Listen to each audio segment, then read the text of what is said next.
Au printemps de 1998, Carol et moi avons pu combiner un voyage d'affaires avec des vacances en famille de quelques jours à Hawaï, avec nos 4 enfants et ma belle-mère qui avait récemment perdu son mari. La veille au soir de notre voyage à Hawaï, nous avons appris que Jonathan, notre fils de 4 ans, avait une double otite et qu'il ne pourrait pas prendre l'avion avant au moins 3 ou 4 jours. Nous avons décidé que Carol resterait à la maison avec Jonathan pendant que je ferais le voyage avec le reste de la famille. Le premier indice que ce n'était pas le voyage que j'avais envisagé est survenu peu après notre arrivée. Nous promenant au clair de lune sur un sentier bordé de palmiers, contemplant l'océan qui s'étendait devant nous, je me suis tourné pour commenter la beauté de l'île. Et à ce moment romantique, au lieu de voir Carol, je me suis retrouvé à regarder dans les yeux ma belle-mère,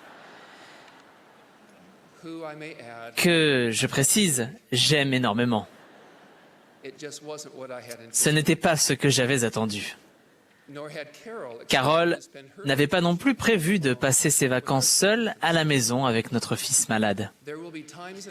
Il y aura des moments dans notre vie où nous nous trouverons sur un chemin imprévu, rencontrant des circonstances beaucoup plus graves que des vacances bouleversées.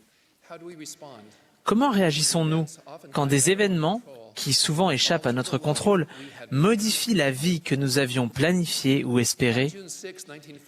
Le 6 juin 1944, Hiram Shumway, jeune sous-lieutenant de l'armée des États-Unis, a débarqué à Omaha Beach le jour J. Tout s'est bien passé lors de son arrivée, mais le 27 juillet, alors qu'il participait à l'avancée des Alliés, il a été grièvement blessé par l'explosion d'une mine anti-char. En un instant, sa vie et sa future carrière médicale ont été tragiquement affectées.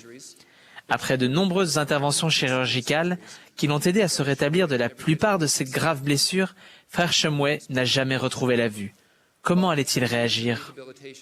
Après 3 années de réadaptation passées à l'hôpital, il est retourné à Lowell, aux États-Unis. Il savait que son rêve de devenir médecin n'était plus réalisable, mais il était décidé à aller de l'avant, à se marier et à subvenir aux besoins d'une famille.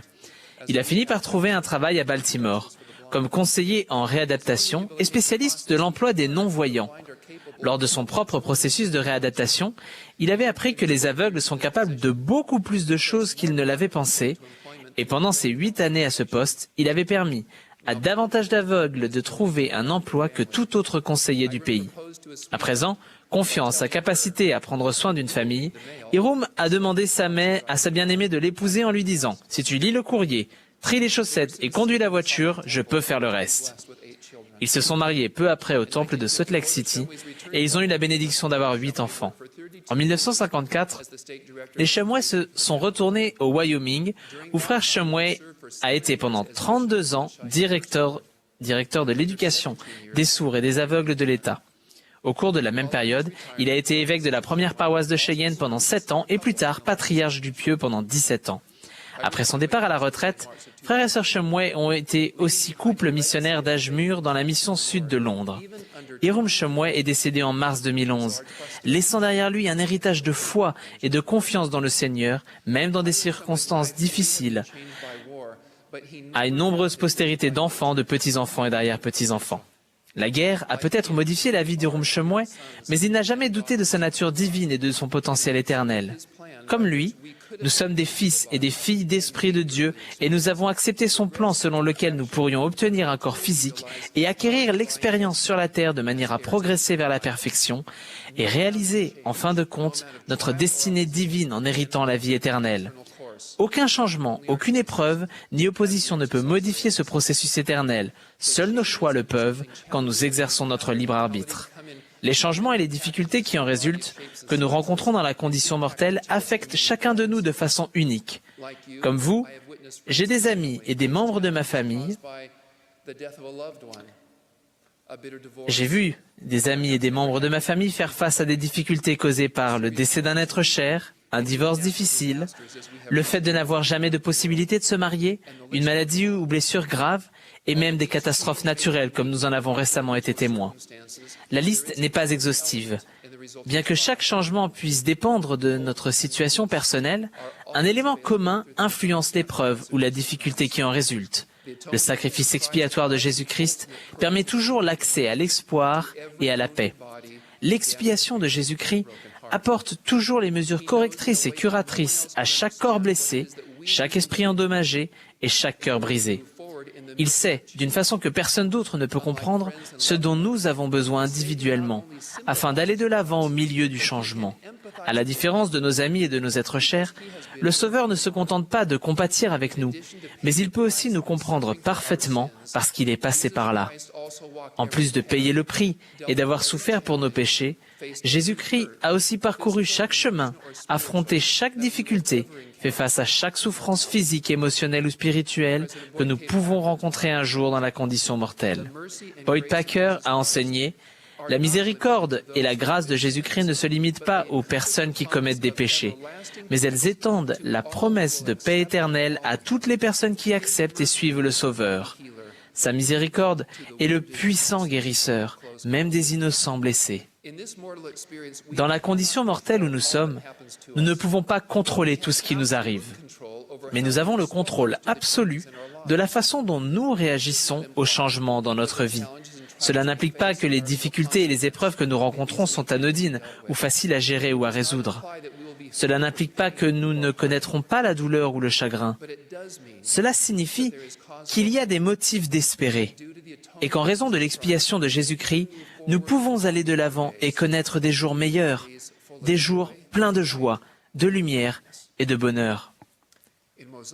Dans Mosia, nous lisons le récit d'Alma, l'ancien prêtre du roi Noé et son peuple qui, avertis par le Seigneur, partirent dans le désert devant les armées du roi Noé. 8 jours plus tard, ils arrivèrent dans un pays très beau et très agréable, où ils dressèrent leurs tentes et commencèrent à cultiver le sol et à construire des bâtiments. Leur situation semblait maintenant prometteuse. Ils avaient accepté l'évangile de Jésus-Christ. Ils avaient été baptisés, faisant ainsi alliance qu'ils serviraient le Seigneur et respecteraient ses commandements. Et ils se multiplièrent et prospérèrent extrêmement dans le pays. Cependant, leur situation allait bientôt changer.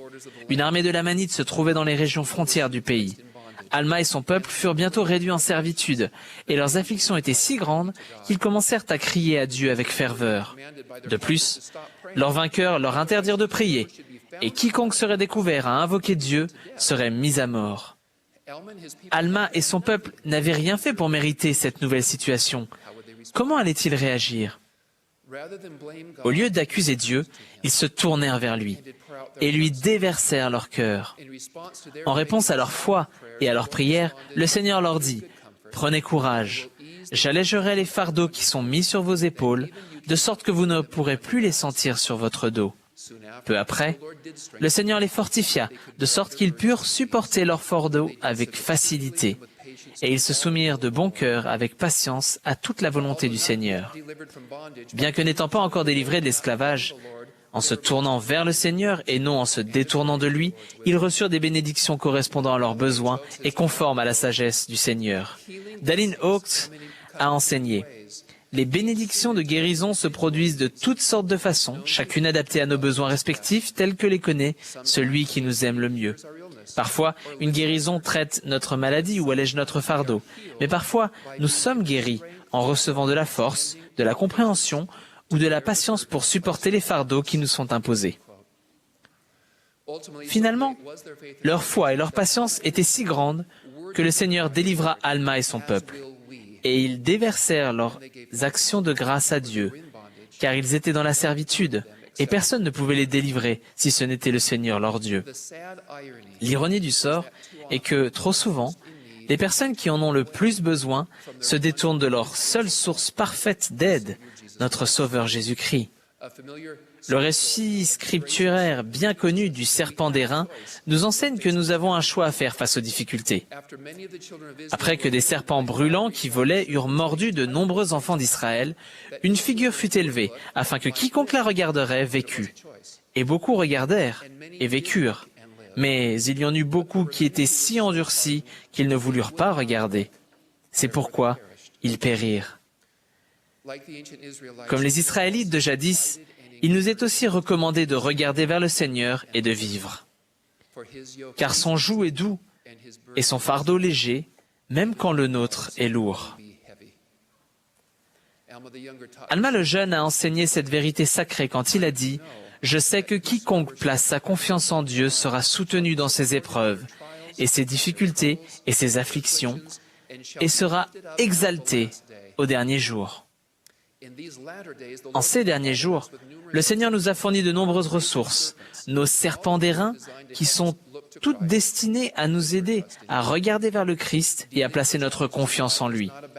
Relever les défis de la vie ne veut pas dire ignorer la réalité, mais considérer ce sur quoi nous choisissons de nous concentrer et sur quelle fondation nous choisissons de construire. Ces ressources incluent notamment l'étude régulière des Écritures et des enseignements des prophètes actuels, la prière et le jeûne fréquent et sincère, le fait de prendre dignement la Sainte Seine, l'assiduité au temple, les bénédictions de la prêtrise, les conseils judicieux de thérapeutes compétents et même les médicaments prescrits correctement et utilisés tels qu'ils sont autorisés.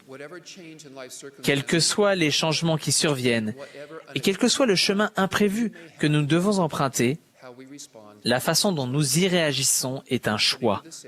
Notre meilleure option consiste toujours à nous tourner vers le Seigneur et à saisir la main qui nous le tend. Richard Scott a enseigné cette vérité éternelle. Le bonheur véritable et durable, accompagné de la force, du courage et de la faculté de surmonter les plus grandes difficultés, s'obtient en centrant sa vie sur Jésus-Christ. Il n'y a pas de garantie de résultat immédiat, mais l'assurance absolue qu'au moment voulu par le Seigneur, des solutions se présenteront, la paix prévaudra et le vide sera comblé. Je vous témoigne de ces vérités. Au nom de Jésus-Christ, Amen.